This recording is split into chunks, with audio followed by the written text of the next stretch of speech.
Sir 11వ రోజు కూడా America Iran మధ్య భీకర యుద్ధం జరిగింది. ప్రస్తుతం మిడిల్ ఈస్ట్ లో పరిస్థితి ఏ విధంగా ఉంది సార్? ఎస్ అండి, ఇప్పుడు ఈ మధ్య ఆసియా యుద్ధం ఇది ఒక భయంకరమైన యుద్ధం భూమి మీద జరుగుతుంది. ఇప్పుడు United states of America, Iran ఏంటంటే ఒకళ్ళకొకళ్ళు భయంకరమైన అటాకులు చేసుకుంటున్నారు.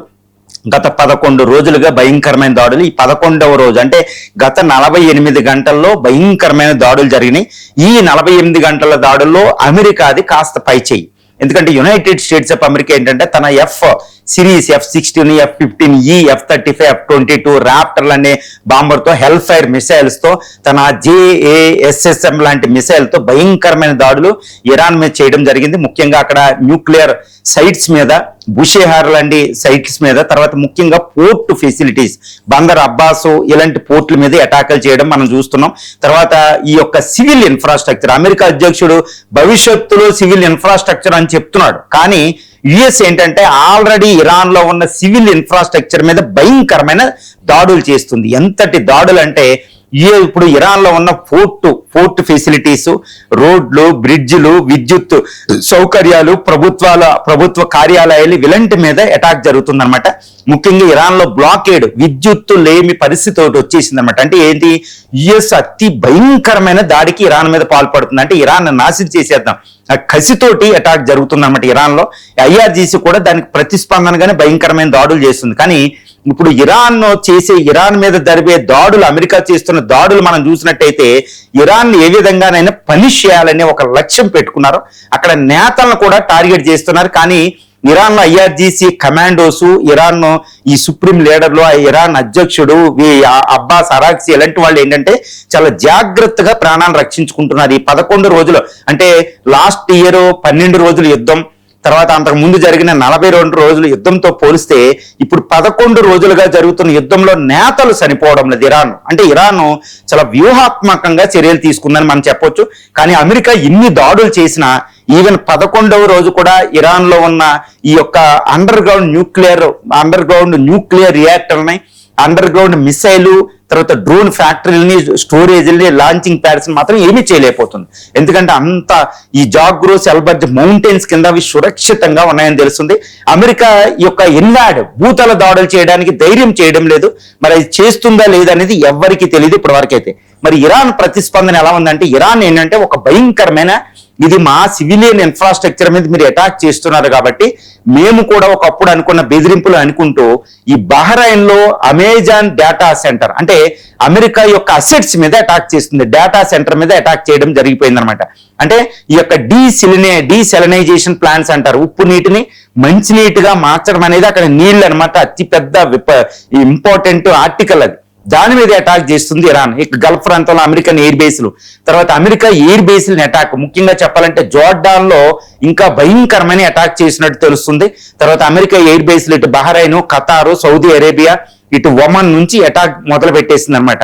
ఈ 17 ఎయిర్ బేస్లు విపత్కరమైన సెక్యూరిటీని పెట్టారు. కానీ ఈ యొక్క ఇరాన్ ఖైబర్ షేకెన్, ఈ మాసివ్ వెపన్స్, ఈ డ్రోన్స్, షాహిద్ డ్రోన్లు అటాకింగ్ అనేది మాట్లాడలేదు. తర్వాత ఈ 11వ రోజుల యుద్ధంలో ఇంపార్టెంట్ అంటే ఈ ఇరాన్ టార్గెట్ ఏంటంటే ఎక్కువ జోర్డాన్ పెట్టుకున్నట్టు తెలుస్తుంది.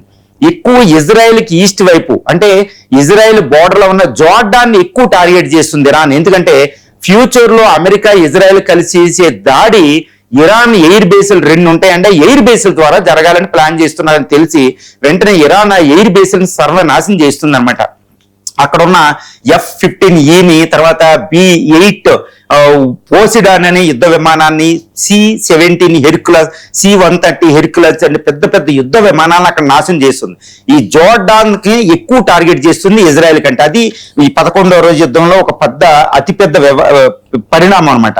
తర్వాత ఇరాన్ కి ఇప్పుడు చైనా DF-17 డాంగ్ ఫెంగ్ 17 అంటే హైపర్సోనిక్ మిసైల్స్ ఇస్తున్నట్టు తెలుస్తుంది. అది ఇప్పుడు విపత్కర, అంటే అమెరికా వణకడానికి పెద్ద కారణం. ఎందుకంటే ఈ DF-17 అనే మిసైల్ ఇరాన్ కి వస్తే, లేదా టెక్నాలజీ కాస్త వచ్చిన ఇరాన్ ప్రిసిషన్ అటాక్స్ అనేది చాలా తీవ్రంగా ఉండబోతున్నాయి. దాన్ని ఆపడం అమెరికాకి శక్తి కుదరదు. దాన్ని ఆపడం అనేది even United states of America, ఈ యొక్క ఇజ్రాయెల్ యొక్క డేవిడ్ స్లింగ్, ఐరన్ డోములకి, అమెరికా యొక్క ప్యాక్స్, తాల్ లాంటి ఎయిర్ డిఫెన్స్ సిస్టమ్ లో కూడా సాధ్యం కాదు. అమెరికా ఎయిర్ క్రాఫ్ట్ క్యారియర్లు కూడా డేంజర్ లో పడిపోతాయి.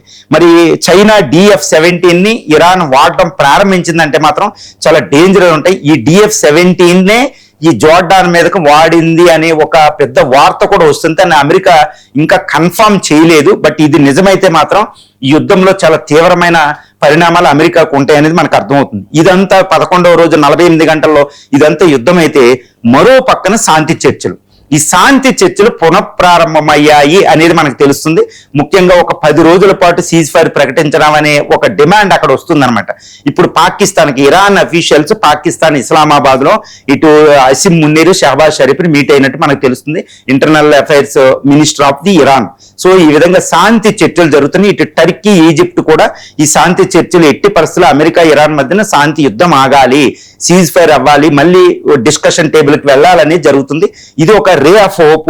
నాకు తెలిసినంత వరకు ఈ శాంతి చర్చలు మళ్ళా పునఃప్రారంభం అయ్యి వచ్చే 10 రోజుల పాటు శాంతి చర్చలు, యుద్ధాన్ని ఆపి శాంతి చర్చలకు వెళ్లే అవకాశాలు ఇక్కడ క్లియర్ గా కనపడుతున్నాయి. కానీ ఇక్కడ United states of America president Trump ఉద్దేశం మాత్రం ఇరాన్ ని పూర్తిగా సర్వనాశనం చేయాలనే ఒక దృఢ సంకల్పంతో ఉన్నట్టు తెలుస్తుంది. అందుకని ఆయన కొన్ని క్యాలిక్యులేషన్ తన ఎక్స్పోస్ట్ లో కూడా పెట్టడం జరిగింది. ఇప్పుడు 19 సంవత్సరాల వియత్నాం యుద్ధంలో చనిపోయిన వాళ్ళు 58,000, తర్వాత ఇరాక్ యుద్ధంలో 3 సంవత్సరాలు చనిపోయిన వాళ్ళు ఎంతో వేల మంది ఉన్నారు. ఆఫ్ఘాన్ 20 సంవత్సరాల యుద్ధంలో వేల మంది చనిపోయారు. కానీ ఇప్పుడు నా యుద్ధంలో కేవలం 18 మంది చనిపోయారు, వెనిజులాలో 0 చనిపోయారు. నన్ను నిందించకండి, నేను ఇంకా యుద్ధం చేయాల్సి ఉందన్నట్టు ఆయన మాట్లాడుతున్నాడు. దానికి ఇరాన్ మాత్రం మీకు ఇలాంటిదైతే రక్త తర్పణ అనేది జరిగిద్ది, భూతాలు రా అన్నట్టు ఇరాన్ చెప్తుంది అనమాట. మరి ఇది ట్రంప్ ఉద్దేశం, ఇది ఇరాన్. ఈ యుద్ధ భూమిలో ఏంటంటే వీళ్ళు పంతాలు ఎక్కువై ఉన్నాయి. కానీ ఒక పక్కన శాంతి చర్చలు, ఇక్కడ హౌతీస్ రంగంలో ఉండడం, ఆయిల్ రేట్ పెరగడం వల్ల వాళ్ళిద్దరి మీద తీవ్రమైన అంతర్జాతీయ ఒత్తిడి ఉంది. ఇదే మనకి ఈరోజు శాంతి చర్చల వైపు వాళ్ళిద్దరు వెళుతున్నారనడానికి మనం సూచన అనమాట.